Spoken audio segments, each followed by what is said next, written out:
हरे कृष्णा। द्विवेदी के समस्त परिवार को आगामी कृष्ण जन्माष्टमी महामहोत्सव की ढेर सारी शुभकामनाएं। नंद घर आनंद भयो, जय कन्हैया लाल की। हम सभी वैष्णवों के लिए ये परम सौभाग्य का समय है और ये अतीव महत्वपूर्ण दिवस है। देखिए, हम सभी भारत भूमि पर जन्मे हैं और मैं आशा करती हूँ और ये मुझे पता है कि हम सभी को पता है कि कृष्ण जन्माष्टमी क्यों मनाई जाती है, चाहे हम किसी भी मत से हों, किसी भी संप्रदाय से हों या किसी भी बिलीव और फेथ से हों।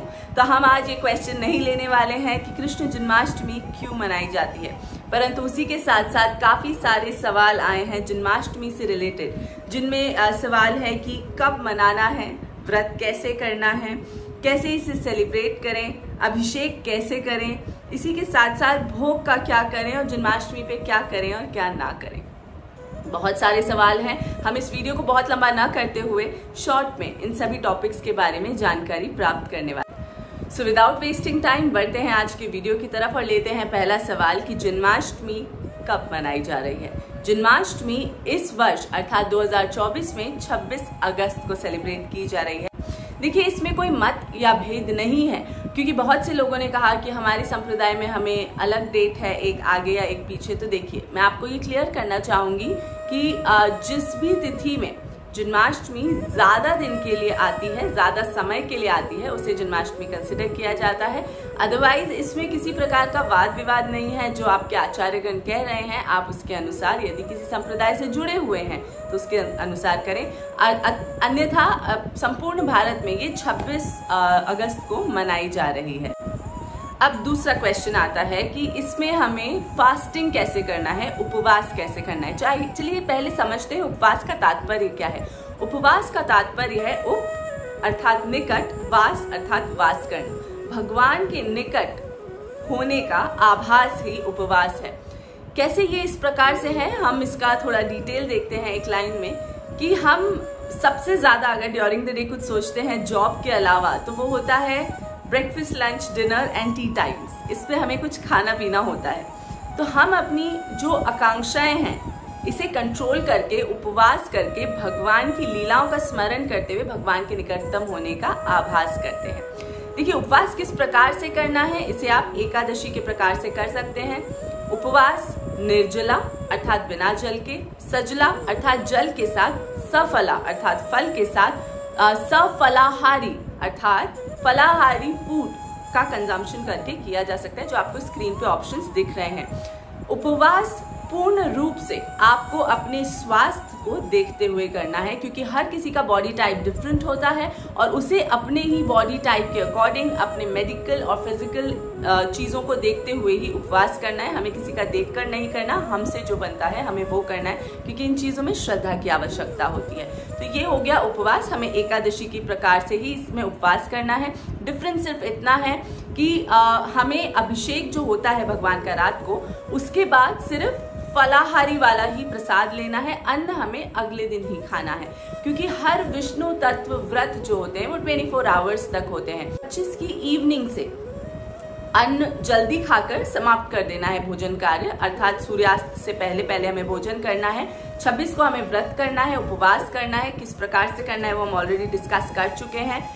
26 की रात्रि को, मध्य रात्रि को भगवान के अभिषेक के बाद आप फलाहारी प्रसाद पा सकते हैं, भगवान का भोग लगा हुआ, और भोजन आपको नेक्स्ट डे ग्रहण करना है। नेक्स्ट डे हम सभी नंदोत्सव भी मनाते हैं।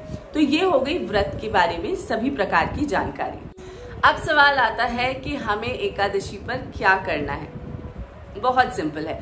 देखिए, पूरे वर्ष पर्यंत हमारे पास अगर ऑप्शन नहीं है किसी भी मंदिर की मंगला आरती को अटेंड करने का, जो भी कृष्ण टेम्पल है आपके घर के आसपास, आप इस एक दिन को एक्सक्यूज से दूर हटाइए और इस एक दिन आप मेक श्योर कीजिए कि आप मंगला आरती अटेंड कर रहे हैं। तो सर्वप्रथम ब्रह्म मुहूर्त में उठ के किसी पवित्र जलाशय में स्नान करें, यदि ये पॉसिबल है तो। यदि नहीं पॉसिबल है तो गंगा जल या यमुना जल का आप प्रयोग कर सकते हैं अपने नहाने के, स्नान करने के पानी में।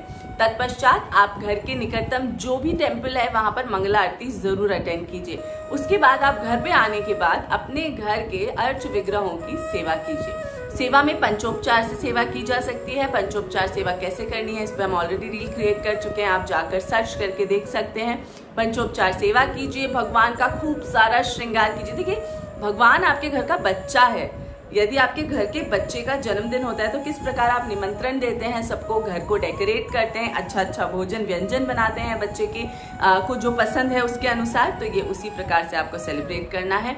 सिर्फ इस दिन में एडिशनल क्या है कि हमें किसी भी प्रकार के प्रजल्पा से बचना है, कलेश नहीं करने हैं, अपशब्दों का इस्तेमाल नहीं करना है, ज्यादा से ज्यादा नामोच्चारण करना है, ग्रंथों का अध्ययन करना है। यदि वो पॉसिबल नहीं है तो आप बैकग्राउंड में जो भी कुछ कार्य कर रहे हैं कथा का श्रवण करते रहें, भगवान की लीलाओं का श्रवण करते रहें। इसी के साथ साथ आप कीर्तन कीजिए भगवान के नामों के ऊपर लोगों को इकट्ठा करके उन सबके साथ में, जैसे हम क्या कहते हैं ना कि किसी के घर में शादी है या फिर हमारा बहुत अच्छा एग्जाम का रिजल्ट आया है तो हम कैसे दोस्तों को लेकर जाते हैं, पार्टी करते हैं, उसी प्रकार से आप पार्टी कीजिए कीर्तन की। आप ये भी कर सकते हैं। बहुत सारे लोग घर में झांकी सजाते हैं तो फिर तो आपके पास समय ही नहीं है उस पूरे दिन। DIY मतलब डू इट योरसेल्फ, आप आइडियाज लगाइए भगवान के श्रृंगार के लिए, झांकी सजाइए। ये सभी कार्यों में आप अपने आप को संलग्न रखिए। जितना ज्यादा भगवान के कार्यों में आप संलग्न रखेंगे उतना ही आपके दिमाग में कुछ भी किसी भी प्रकार का अन्य थॉट्स आएंगे ही नहीं। देखिए अभी last but not the least कि अब हमने समझ लिया कि हमें दिन भर में क्या करना है, हमें सुबह उठकर क्या करना है, कब मनाना है एकादशी, किस प्रकार से फास्टिंग करनी है, लेकिन अभिषेक का क्या? यदि हमारे घर में विग्रह है तो हम अभिषेक कब करें? तो देखिए नॉर्मली आप जब सुबह पंचोपचार करते हैं भगवान को अभिषेक करके, आप नॉर्मल पंचोपचार करके भगवान का खूब सारा श्रृंगार कीजिए, उन्हें खूब सारे भोग पवाइए, अच्छे अच्छे व्यंजन बनाइए। आप खुद मत खाइए, आप प्रसाद के रूप में से बाद में खाइएगा, परंतु भगवान के लिए आप अन्न का प्रसाद बना सकते हैं। खूब सारा प्रसाद प्रिपेयर कीजिए। देखिए भगवान को तो 56 भोग लगाए जाते हैं, परंतु आपकी श्रद्धा के अनुसार आप 2, 3, 10 जो भी डिशेस बना सकते हैं उतना आप बनाइए और भगवान को पवाइए। अब जब आती है अभिषेक की बात, तो देखिए भगवान का मिडनाइट में हम जन्मोत्सव मनाते हैं, तो आप 11 बजे रात्रि 26 तारीख की रात्रि 11 बजे अभिषेक को प्रारंभ कर सकते हैं, जिसका एंड होते होते ऑलमोस्ट 12, साढ़े 12, 1 बज ही जाते हैं। इतना समय लग ही जाता है। क्यों लग जाता है इसका हम डिटेल में अभी जानकारी लेंगे। अभिषेक को आप जब समाप्त करें तो फिर से भगवान का श्रृंगार करें, उन्हें पालने में सुलाएं, क्योंकि अभी छोटा बच्चा आपके घर में आया है तो कैसा होता है, जैसे ही डॉक्टर माता के प्रसव के बाद बच्चे को बाहर लेकर आते हैं तो हम सभी उसको गोद में खिलाते हैं, उसको प्यारे प्यारे नाम देते हैं, बस उसी प्रकार से झुलाते हैं। तो यही सारी प्रोसेस हमें अपने घर के नन्हे बालक के लिए भी करनी है। अभिषेक में ध्यान रखने योग्य बातें हैं कुछ इस प्रकार। यदि आप किसी संप्रदाय से जुड़े हुए हैं तो अपने गुरु मंत्र के साथ आप अभिषेक शुरू कीजिए। इसका एक रीजन है, यदि आपसे अभिषेक में कोई भी किसी भी प्रकार की त्रुटि हो जाती है तो गुरु मंत्र से हम गुरु की कृपा प्राप्त करके उस त्रुटि को हमारे गुरु उसकी भरपाई जैसे हम कहते हैं वो करते हैं। तो आपने गुरु मंत्र से शुरू कीजिए। हरे कृष्णा महामंत्र का जाप कर सकते हैं। इसी के साथ साथ बैकग्राउंड में आप ब्रह्म संहिता को ऑन करके छोड़ दीजिए while you are doing the अभिषेकम। अभिषेक के कुछ प्रोसेसेस हैं जिसको हम लेते हैं। सबसे पहला है जल अभिषेक, जो नॉर्मल जल से हम अभिषेक करते हैं। दूसरा आता है पंचामृत अभिषेक। इसको पता ही है पंचामृत किस प्रकार से तैयार किया जाता है, तो आपको पंचामृत अभिषेक करना है जल अभिषेक के बाद। तत्पश्चात हमें फलोदक अभिषेक करना है, अर्थात फलों के रस से अभिषेक। तो इसमें आप एक चीज का ध्यान रखें कि जो क्षारीय फल है, मतलब जो खट्टे फल है, उनका रस ना लेकर, जैसे नारियल पानी हो गया, अनार का रस हो गया, इस तरह के फ्रूट्स के आप ऑप्शन से जूसेस ले सकते हैं। इसका रीजन मैं आपको बताती हूँ, क्योंकि पंचामृत में हमने ऑलरेडी दूध और दही का प्रयोग किया है, तो वो किसी प्रकार का रिएक्टिव कॉम्बिनेशन ना बन जाए, क्योंकि हम जो भगवान का अभिषेकम का जल है उसे ग्रहण करते हैं। तो इस वजह से जो अभिषेकम है वो ग्रहण करते हैं। ये रीजन है कि आप उसमें खट्टे फलों का रस ना डालकर नॉर्मल फलों का रस डालिए। जब आप फलोदक अभिषेक कर दें उसके बाद पुष्प अभिषेक, तो किसी भी प्रकार के 2-3 प्रकार के फूल आप ले लें, जैसे आप गेंदा ले सकते हैं, आप गुलाब ले सकते हैं, हिबिस्कस ले सकते हैं। इस तरह के पुष्पों को आप प्रयोग में लें, उससे भगवान का अच्छे से अभिषेक करें। तत्पश्चात आप सहस्त्र धारा अभिषेक करते हैं। इसका तात्पर्य है आप एक छलनी लीजिए, उससे भगवान को स्नान कराइए, जिसमें भगवान पे सहस्त्र धाराएं पड़ रही है, बहुत सारी धाराएं। ये इसका पीछे का कॉन्सेप्ट है। अब आप जब भी भगवान का किसी भी प्रकार से अभिषेक करते, चाहे वो फलों के रस का हो या पंचामृत का या जल का, आप शंख का प्रयोग करें, ठीक है। यदि आपके घर में शंख नहीं है तो अभी समय है, 4-5 दिन आप अरेंज कर सकते हैं। यदि किसी भी प्रकार से अरेंजमेंट नहीं हो रही है, आप परेशान ना हो, तब आप अपने घर में जिस भी पात्र से भगवान को अभिषेक करते हैं उसका इस्तेमाल कर सकते हैं। देखिए अगर इस प्रोसेस में कोई त्रुटि हो भी जाती है तो आप प्लीज परेशान ना हो, आगे बढ़कर दूसरा स्टेप को आप करने लगे। क्योंकि क्या होता है, कभी कभी हम प्रोसेस में इतने ज्यादा बिजी हो जाते हैं कि हमारा माइंड स्टक हो जाता है कि हमसे ये गलती हो गई है, अब क्या।